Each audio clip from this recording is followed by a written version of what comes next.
1966 ജനുവരി 24-ന് ലാൽ ബഹദൂർ ശാസ്ത്രിക്ക് ശേഷം ഇന്ദിരാഗാന്ധി പ്രധാനമന്ത്രിയായിട്ട് ചുമതലയേറ്റു. കോൺഗ്രസിനുള്ളിൽ സിൻഡിക്കേറ്റഡ് സംഘത്തിന്റെ മൊറാർജി ദേശായിയോടുള്ള എതിർപ്പാണ് വാസ്തവത്തിൽ ഇന്ത്യയെ പ്രധാനമന്ത്രി പദത്തിലെത്തിച്ചത്. കാമരാജ് പ്രധാനമന്ത്രിയാകണമെന്നായിരുന്നു SK പാട്ടീലിന്റെ നിർദ്ദേശം. ഇംഗ്ലീഷും ഹിന്ദിയും അറിയാത്ത താൻ പ്രധാനമന്ത്രിയാവില്ലെന്ന് കാമരാജിന് ശഠിച്ചതോടെയാണ് ഫോക്കസ് ഇന്ദിരയിലേക്ക് എത്തുന്നത്. ഇന്ദിര തങ്ങളുടെ നയതന്ത്രത്തിൽ തുടരുമെന്ന കണക്കുകൂട്ടലും നെഹ്റുവിന്റെ മകൾ എന്നതിനപ്പുറം വളരാതെ പ്രധാനമന്ത്രിയായ ഇന്ദിര വൻ പരാജയമാവുമെന്ന കണക്കുകൂട്ടലുമായിരുന്നു ഇതിന് പിന്നിൽ. അക്കാലത്ത് ഇന്ദിരയ്ക്കൊരു പരിഹാസ പേരും ചാർത്തപ്പെട്ടിരുന്നു, ഗുംഗി ഗുഡിയ. നാട്ടുഭാഷയിൽ പൊട്ടിക്കാളി എന്ന വിളിപ്പേരിനോട് അടുത്തു നിൽക്കുന്ന അത് ചാർത്തിക്കൊടുക്കുന്നത് റാം മനോഹർ ലോഹ്യയായിരുന്നു. എന്നാൽ പിന്നീട് ലോകം കണ്ടത് സകല വേലിക്കെട്ടുകളും നിയന്ത്രണങ്ങളും ഭേദിച്ച് കോൺഗ്രസിലെ ഒറ്റ മരമായി വളരുന്ന ഇന്ദിരയെയാണ്. 1967 പൊതു തിരഞ്ഞെടുപ്പിൽ 54% സീറ്റുകളോടെ ഇന്ത്യൻ നാഷണൽ കോൺഗ്രസിനെ വീണ്ടും അധികാരത്തിൽ തിരികെ എത്തിക്കുവാനും ഇന്ദിരാഗാന്ധിക്ക് സാധിച്ചിരുന്നു. പക്ഷേ അപ്പോഴേക്കും ഇന്ദിര ഒരു വഴിക്കും പാർട്ടിയിലെ സിൻഡിക്കേറ്റഡ് മറ്റൊരു വഴിക്കും നടന്നു തുടങ്ങിയിരുന്നു.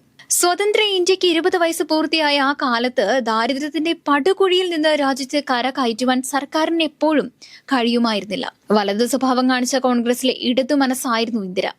അക്കൊല്ലത്തെ പ്രവർത്തക സമിതിയിലാണ് 10 സോഷ്യലിസ്റ്റ് പരിപാടി ഇന്ദിര അവതരിപ്പിക്കുന്നത്. രാജ്യത്തെ 14 വൻകിട ബാങ്കുകളുടെ ദേശസൽക്കരണം, ഭൂപരിഷ്കരണം തുടങ്ങിയ സാമ്പത്തിക പരിഷ്കരണങ്ങൾ ലോകമാകെ ശ്രദ്ധിക്കപ്പെട്ടു. സ്വാതന്ത്ര്യത്തിന് ശേഷം രാജകുടുംബങ്ങൾക്ക് നൽകി വന്നിരുന്ന ധനസഹായങ്ങൾ ഇന്ദിര നിർത്തലാക്കി. ജനാധിപത്യ രാജ്യത്ത് എല്ലാവരും തുല്യരാകുമ്പോൾ പാവങ്ങളുടെ നികുതി പണം അങ്ങനെ ചെലവഴിക്കേണ്ടതില്ലെന്നായിരുന്നു ഇന്ദിരയുടെ മറുപടി. രാഷ്ട്രപതി തിരഞ്ഞെടുപ്പ് കൂടി കഴിഞ്ഞതോടെ ഇന്ദിരയും സിൻഡിക്കേറ്റും തമ്മിലുള്ള പോര് ശക്തമാവുകയായിരുന്നു. അങ്ങനെ 1969 നവംബർ 12-ന് ഇന്ദിരയെ കോൺഗ്രസിൽ നിന്ന് സിൻഡിക്കേറ്റ് വിഭാഗം പുറത്താക്കി. അങ്ങനെ ഇന്ദിര വേറെ പാർട്ടി ഉണ്ടാക്കി. ലോക്സഭ പിരിച്ചുവിട്ട് ഇന്ദിര വീണ്ടും തെരഞ്ഞെടുപ്പിനെ നേരിട്ടു. ഇന്ദിര ഹഠാവോ അതായിരുന്നു സിൻഡിക്കേറ്റ് കോൺഗ്രസും ജനസംഘവും അടങ്ങുന്ന എതിർ സംഘത്തിന്റെ മുദ്രാവാക്യം. പക്ഷേ ദാരിദ്ര്യത്തിൽ കൂപ്പുകുത്തിയ ജനതയ്ക്ക് മുന്നിൽ ഗരീബി ഹഠാവോ എന്ന മുദ്രാവാക്യമായിരുന്നു ഇന്ദിര മുന്നോട്ട് വെച്ചത്. ഇന്ദിര വൻ ഭൂരിപക്ഷം നേടി. തിരഞ്ഞെടുപ്പ് വിജയത്തെക്കാൾ വലുതായിരുന്നു 1971 ഇന്ത്യ പാക് യുദ്ധത്തിലെ ഇന്ദിരയുടെ ധീര നിലപാടുകൾ. യുദ്ധവിജയത്തോടെ ഗൂംഗെ ഗൂഡിൽ നിന്ന് ഇന്ദിര ആധുനിക ഇന്ത്യയുടെ ദുർഗ എന്ന പേരിലേക്ക് അവരോധിക്കപ്പെട്ടു. യുദ്ധവിഹിതം അവകാശപ്പെടാമെങ്കിലും യുദ്ധച്ചെലവ് രാജ്യത്തിന്റെ നടുവൊടിച്ചു.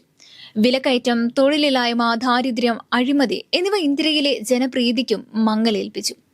പിന്നാലെ എത്തിയ അടിയന്തരാവസ്ഥ നൽകിയ രക്തക്കറ ഇന്ദിരാഗാന്ധിയുടെ കയ്യിൽ പറ്റിപ്പിടിച്ചു തന്നെ കിടക്കുന്നുണ്ടായിരുന്നു.